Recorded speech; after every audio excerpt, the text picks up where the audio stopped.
हैं, प्रशंसनीय, सेवा युक्त, स्वयं शुद्ध हैं, सबको शोधने वाले और अच्छे प्रकार प्रकाशमान हैं, पदार्थों के अति सूक्ष्म, पवित्र और सभा में कल्याण करने वाले हैं, जैसे अर्षित और दूसरे के पदार्थों को, अर्षित और दूसरे के पदार्थ हर लेने वालों को मारने वाले हैं, जैसे होम के द्रव्यों को यथा योग्य व्यवहार में लाने वाले और सुख दुख को सहन करने और कराने वाले हैं, जैसे अंतरिक्ष को प्रकाश करने वाले और सतधाम युक्त हैं। अब ध्यान से सुन कि इसमें यह बात है, आप सतधाम युक्त हैं। सतधाम कहो, सतलोक कहो, सतदीप कहो, निजदीप कहो, अमरदीप कहो।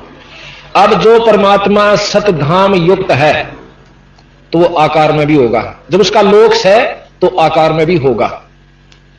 ये एक विचार की बात से देखो, ये पढ़ लेना ना किसी का दर्जा। तो वैसे ही उक्त गुणों के प्रसिद्ध आप सब मनुष्यों की को उपासना करने योग्य हैं, ऐसा हम लोग जानते हैं। ये सरलारथ है। जय हो बंदी छोड़ की। वैसे उससे पहले ये तो हुआ सतधाम युक्त। खुद स्वामी दयानंद जी भी मानते हैं कि वो परमात्मा सतधाम युक्त, अपने धाम सहित है। युक्त माने सहित, शक्ति युक्त, शक्तिमान, शक्ति सहित यानी लोक सहित है। तो लोक सहित है तो आकार भी से मनुष्य रूप में वो है किसी आकार में। और वो कबीर साहब के हैं कि सतलोक से हम, सतलोक में हम रहते हैं भाई, वहां सृष्टि है और वहां से हमारा लोक है। और उधर से स्वामी जी मानते हैं कि परमात्मा कोई आकार नहीं है और वो निर्गुण है, निराकार है, उसका आकार नहीं है। तो वेद को वो श्रेष्ठ ज्ञान मानते हैं स्वामी जी। और वेद खुद बताते हैं कि वो परमात्मा सतधाम युक्त है। सतधाम युक्त है तो परमात्मा आकार में भी है। तो निराकार की परिभाषा सारी फेल हो जाती है। ये समझने की बात यह खास। अब दूसरी यह है कि हम इसको, यहां पर स्वामी जी ने कबीर शब्द को खत्म कर दिया, जबकि इसमें साफ लिख रखा वो कबीर नाम का परमात्मा। ध्यान तो सुनो। और उसी का सरलार दूसरे संस्कृत विद ने कर रखा है, जो कि देखो ये श्लोक किसी के पर्सनल नहीं है, अपने निजी नहीं है। वेदों के श्लोक हैं या संस्कृत भाषा किसी की बनाई हुई नहीं है, मतलब अपनी पर्सनल नहीं है, ये जो की तो है। इसका सरलार्थ करणीय ने अपने हिसाब से अपनी भावना अनुसार उसका किया। अब दूसरा हम आपको बताते हैं, एक संस्कृत के बहुत तगड़े विद्वान अपने कबीर पंथ में हुए हैं, उन्होंने बहुत कुछ यानी जो की तो जो बहुत कुछ भाषाएं जो है महाराज के विचार पूरी संस्कृत में लिख रखी है, शुद्ध संस्कृत में। और उसने टिप्पणी दे रखी है कि आज तक लोगों के भ्रमणा थी कि इस कबीर पंथ में कोई विद्वान नहीं है जो संस्कृत जानने वाला हो। उसने लिख रखा है कि मैं इस संस्कृत का बहुत बड़ी उपाधि लिख रखी थी। और फिर उसने ये सरलार्थ कर रखा है। वो क्या करते हैं अभी आपको बताते हैं।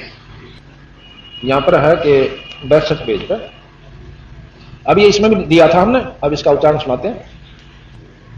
वही श्लोक है जो का तो 5वें अध्याय का 32वां श्लोक। ये विद्वान संस्कृत जानने वाले ये सरलार्थ कैसे करते हैं? दूरदर्शी दोषों के ज्ञाता कबीर, वही श्लोक है जो का तो 5वें अध्याय का 32वां श्लोक। श्लोक नहीं बदले जाया करते, संस्कृत है जो की तुम।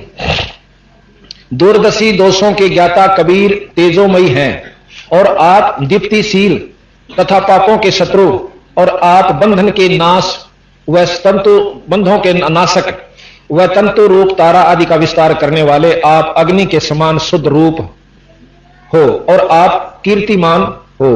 शरीर व मन को मांझ कर पवित्र करने वाले, सबको वश में करने वाले राजाधिराज हो, और आप विद्वानों की सभाओं में सूर्य समान शोभा पाने वाले हो। आप आकाश को की पवित्र वायु के सदृश शोधित और पवित्र हो, और आप देवता या संतों के निर्मित भोजन की भी को स्वीकार करने वाले हो। सतलोकवासी, सतधाम युक्त यानी सतलोकवासी वह सब प्रकाशी हो।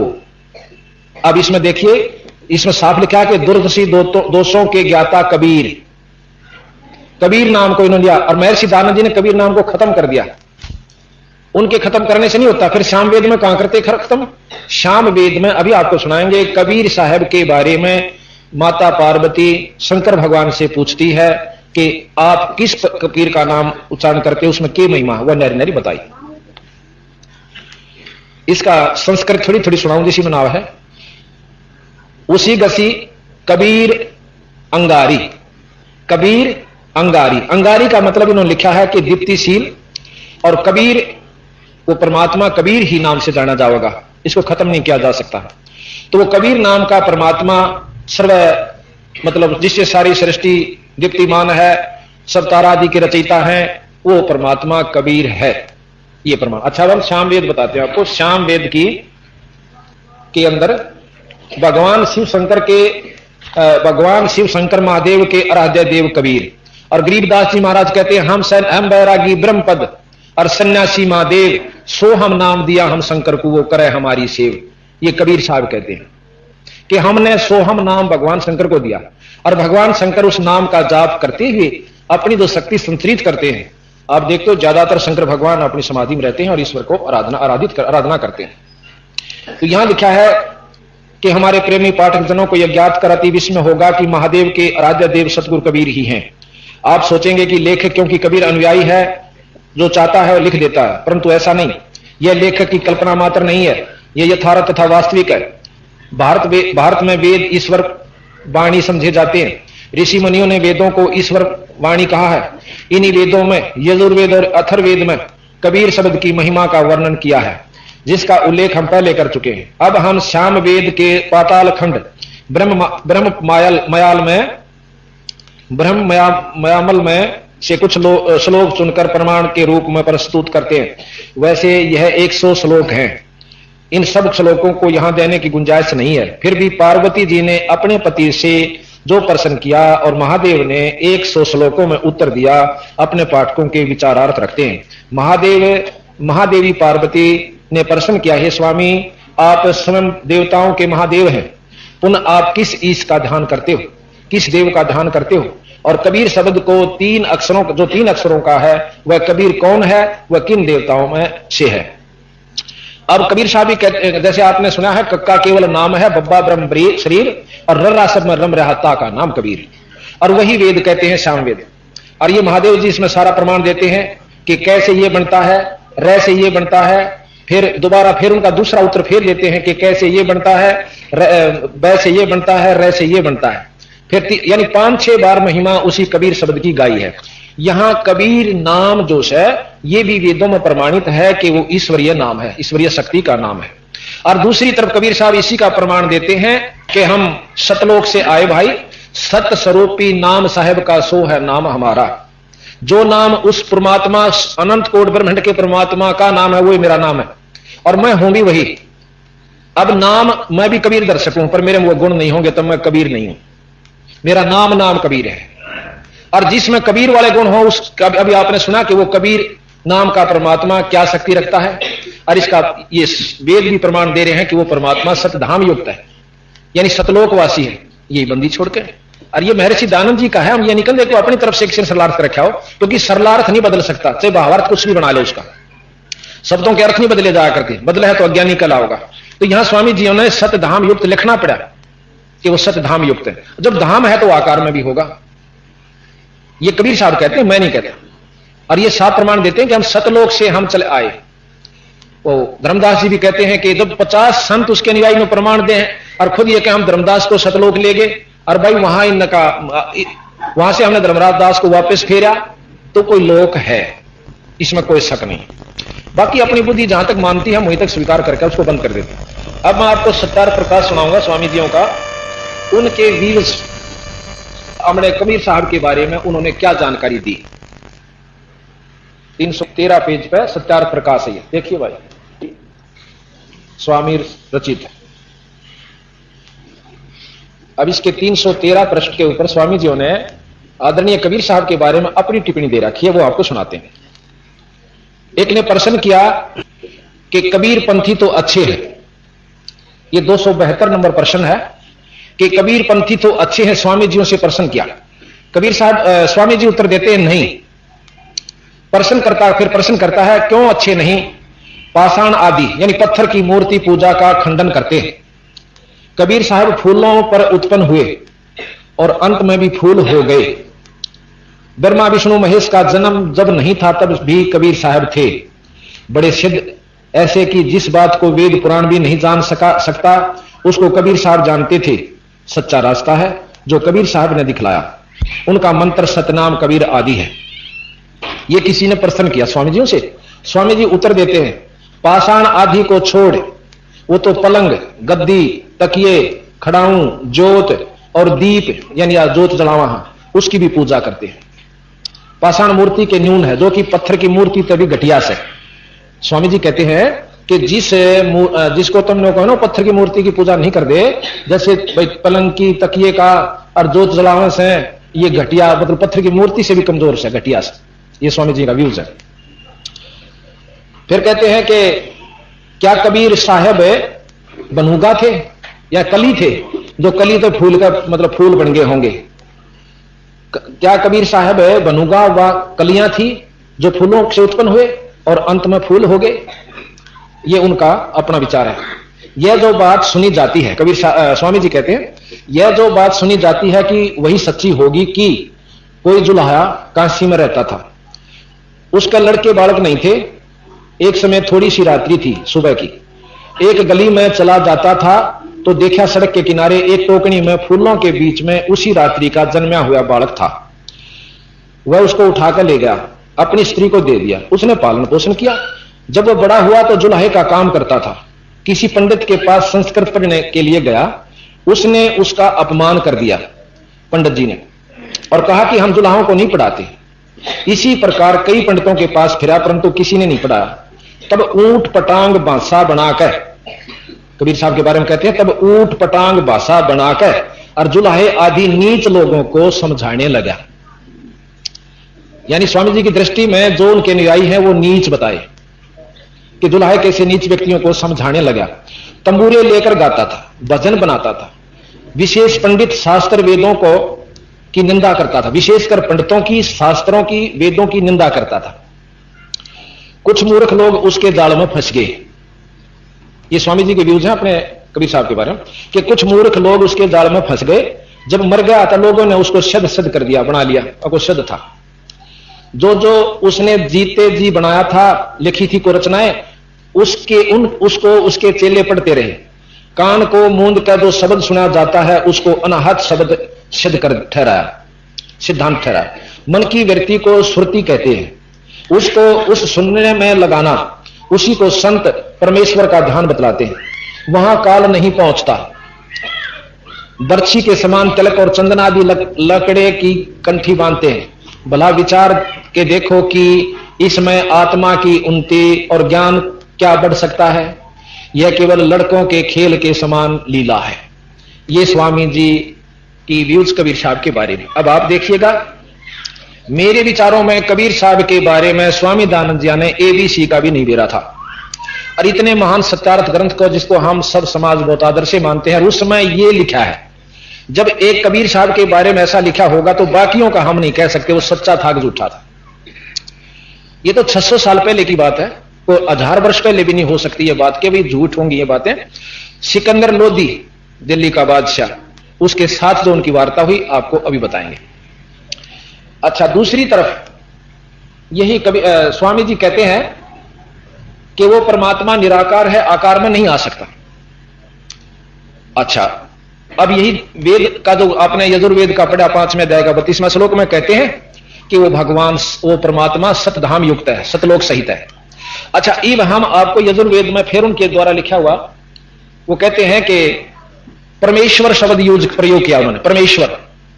अब परमेश्वर की संधि छेद कर लियो आप पे, इतना तो तकरीबन 5वीं 7वीं 8वीं 10वीं में सब ने सिखा में संधि छेद करना। परम माने श्रेष्ठ,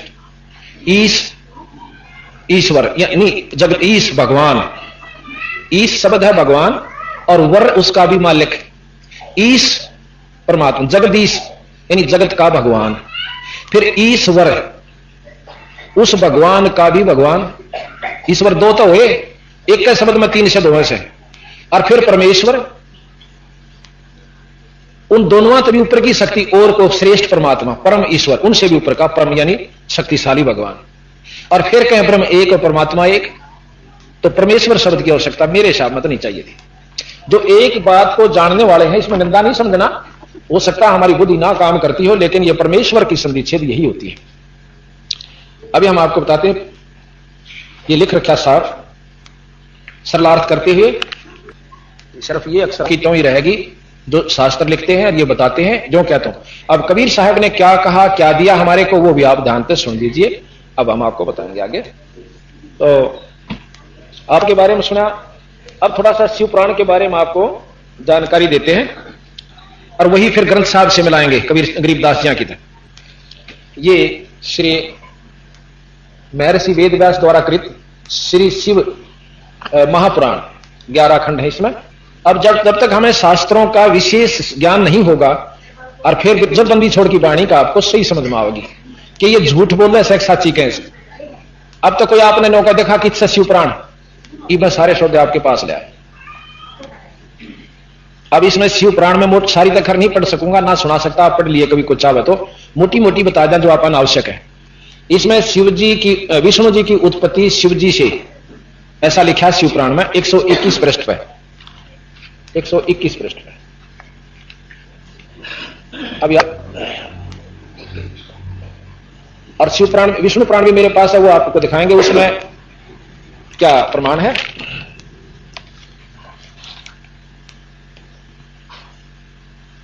इसमें लिखा कि ये ब्रह्मा जी बोले कि हे ब्राह्मण, तुमने लोक कल्याणकारी व बड़ा ही उत्तम प्रश्न किया है, क्योंकि महाप्रलय के समय सब सथावर जंगम नष्ट होने पर जब सूर्य ग्रह तारों के से रहित होकर अंधकार में हो गया था और चंद्र दिन रात, अग्नि, वायु, पृथ्वी, जल कुछ भी नहीं था, तो प्रधान आकाश और अन्य तेज भी शून्य हो गया था।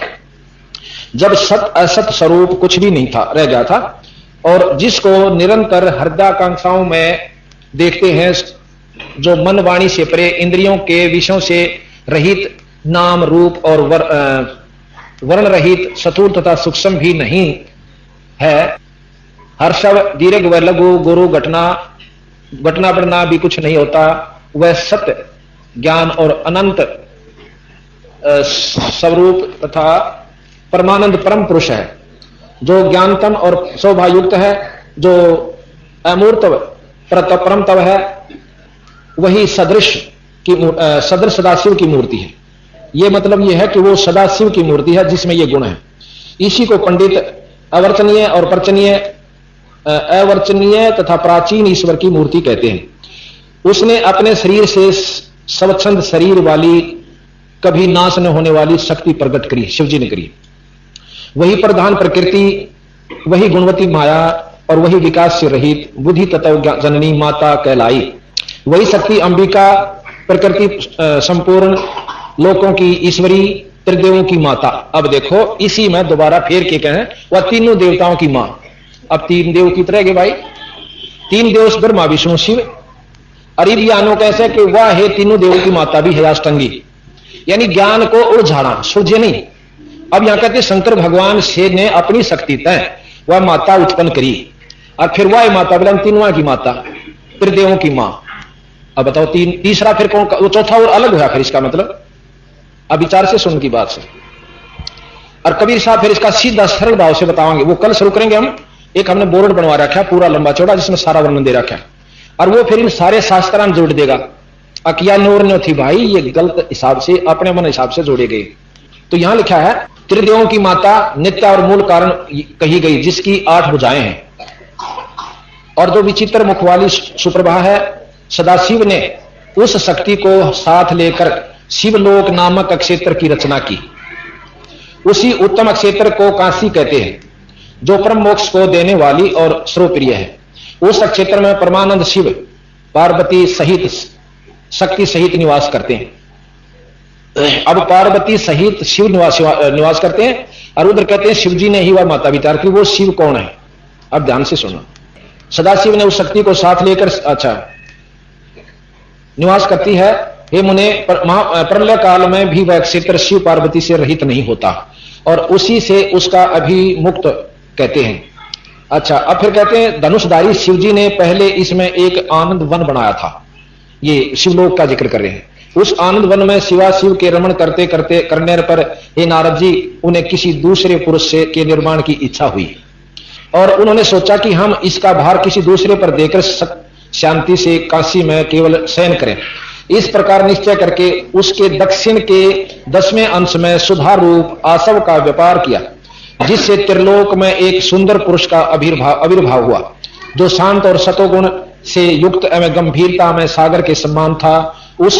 तब उस अजय पुरुष ने प्रकट होकर परमेश्वर शंभु को प्रणाम कहा कि हे स्वामिन, मेरा नाम कहकर मेरे कर्मों का भी तो कहो। यह सुनकर प्रभु शिव जी हंसकर बोले कि सर्वत्र व्यापक होने से जगत में तुम्हारा विष्णु नाम प्रसिद्ध होगा। अब शंकर जियों से शिव जी भगवान ने विष्णु की उत्पत्ति दिखा दी। अब इसको घना पढ़ लो चाहे थोड़ा, इतना बतेरा हमने जिसके लिए हम पढ़ना चाहते थे। भक्तों को सुख करने वाले तुम्हारे और भी बहुत से नाम होंगे, तुम परम कार्य साधन के लिए दृढ़ता से तप करो। अब कह विष्णु जी तप करके अरे साधना पाई। चलो, इसके बाद ब्रह्मा की उत्पत्ति विष्णु से। अब कहते हैं कि फिर ब्रह्मा की उत्पत्ति विष्णु जी के नाभि कमल में हुई। ये भी प्रमाण, ये आपको फोटो भी दिखाया था। और शिव पुराण में क्या, विष्णु पुराण क्या कहता है वो कल भी दिखाया था, पर ईब जरूरी होगा दोबारा उसको दिखाना, क्योंकि प्रकरण वही चल रहा है। अब आप देखिएगा इस फोटो में विष्णु भगवान से उत्पत्ति दोनों देवता, विष्णु भगवान से उत्पत्ति है नाभि कमल से ब्रह्मा, और शंकर जी को खुद विष्णु भगवान अपनी शक्ति प्रदान कर रहे हैं जब छोटे से थे। साफ आगे होगी। ये ब्रह्मा जी, ये शंकर जी, और विष्णु जी यहां कमल के फूल पर बैठे हुए हैं। और इनकी नाभि से कमल की डंडी निकली, उसमें से कमल उत्पन्न हुआ, उसमें ब्रह्मा की उत्पत्ति बताते हैं। ये विष्णु पुराण अनुसार है। ये चित्र पढ़ लो चाहे ना पढ़ लो, चाहे सुना भी दूंगा।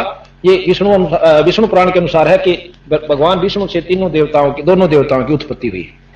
अब बताओ विष्णु पुराण ने सच्चा माना कि शिव पुराण ने मानेंगे, या ब्रह्मा से? फिर आप देखिए ब्रह्मा से सारी उत्पत्ति है। ब्रह्म कुमारी आप जाकर देखिएगा, ये आश्रम अपने में, वो कहते हैं कि श्री ब्रह्मा जी जो है एक जगत में पहले पुरुष आए, उसको भगवान की संज्ञा में लेते हैं और उनसे सारी उत्पत्ति हुई। अब कबीर साहब के कहते हैं वो भी सुनियो आप काल। फिर कबीर साहब बिल्कुल दाना दाना गिन के, और वो फिर आपका समझ में आओगा बंदी छोड़ ठीक है ऐसे, अकी शास्त्र ठीक है। अच्छा, इसके बाद विष्णु जी को इतना कमजोर सिद्ध कर रखा है शिव पुराण में। आप देखिएगा कि एक समय राजा दक्ष ने, ब्रह्मा की उत्पत्ति सुनो पहले, और फिर उनकी आपस में विष्णु से झगड़ा होता है ब्रह्मा का। 123 पेज पे अब पढ़ के सुना देता हूं, एक मिनट का है। ब्रह्मा की उत्पत्ति है। ब्रह्मा जी बोले, हे श्री नारायण, के शयन करने पर शिव जी की इच्छा से उनकी नाभि में से एक कमल की उत्पत्ति हुई। नारायण के शयन करने पर शिव जी की इच्छा से और नाभि के कमल तय एक कमल उत्पन्न हुआ नाभि से, जिसका विशाल और अनंत योजन का विस्तार और अनंत योजन की ऊंचाई थी। उसके साथ ही साथ अर्थात पार्वती सहित शिव जी ने मुझे उत्पन्न किया। इस प्रकार में, यानी कहते हैं कि उस कमल तय शिव जी ने विष्णु की नाभि में पैदा किया फूल, और मैं अपनी कृपा से फूल पर पैदा करके डाल दिया। ये ब्रह्मा जी की, मतलब शिव पुराण का अपने पात्र बना करके रचना की गई। शिव जी को प्रधान सिद्ध कर रहे हैं। इस प्रकार रहनेगर प्रकट हुआ, जिसके 4 मुख, लाल मस्तक और त्रिपुर धारण करते हुए मैंने उस कमल के अतिरिक्त और कुछ भी नहीं देखा। अतिरिक्त वहां मैंने कमल का फूल दिखा, कुछ नहीं दिखा। उस समय मुझे कुछ भी ज्ञान नहीं था, जिससे मैंने न तो यह जाना कि मैं कौन हूं और मुझे किसने उत्पन्न किया। कुछ ही अक्षरों पश्चात मुझे बुद्धि प्राप्त हुई और मैं कमल के नीचे में अपने कर्ता को ढूंढने लगा। हे मुने, तब मैं एक एक नाल को पकड़ता हुआ 100 वर्ष तक मैं नीचे को चला, किंतु मैंने वहां भी कमल की जड़ को नहीं पाया। फिर मैं कमल के ऊपर जाने की इच्छा करने लगा। हे मुने, जब मैं कमल के मार्ग द्वारा मैं ऊपर आया तो कमल की कली कली वहां मुझे तप करने की मंगलमय वाणी सुनाई पड़ी। इस मोह नाशक आकाशवाणी को सुनकर मैं अपने पिता के दर्शन करने की इच्छा से फिर तप करने लगा और 12 वर्ष तक कठिन तप किया।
ज्ञान का अज्ञान पर आक्रमण। गीता सागर। पूर्ण परमात्मा कहते हैं कि पूर्ण ब्रह्म, परम अक्षर ब्रह्म को पूर्ण परमात्मा से प्राणी पूर्ण रूप से मुक्त, जन्म मरण रहित हो सकता है। जो सतलोक में रहता था प्रत्येक प्राणी के हृदय में भी और हर जीव आत्मा के साथ ऐसे रहता है